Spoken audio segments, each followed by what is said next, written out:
Cada 22 de agosto un pueblo marcha por las calles de Trelew,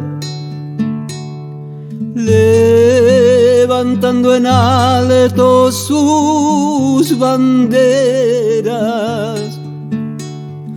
por patria y memoria y libertad.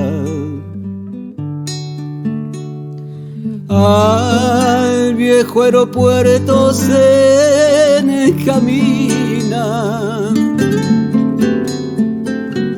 para homenajear la dignidad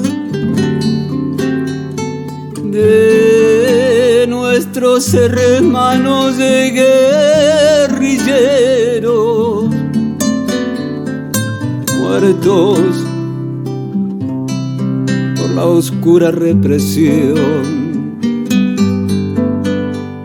Me invade una emoción de lucha y rebelión, y es como si regresan desde el sol. Aquí están,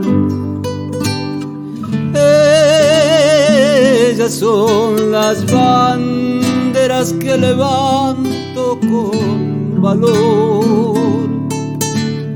Aquí están, ellos son nuestra patria fusilada en un rincón. Aquí están.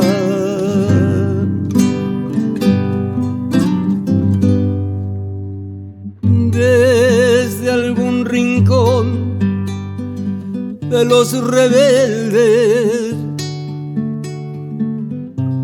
por patria y justicia volverán, porque los que murieron peleando nacen en los que luchando están.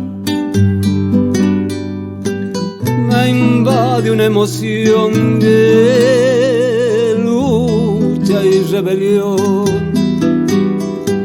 y es como si regresan desde el sol. Ahí están, ellas son las banderas que levanto con valor. Aquí están, ellos son nuestra patria fusilada en un rincón. Aquí están.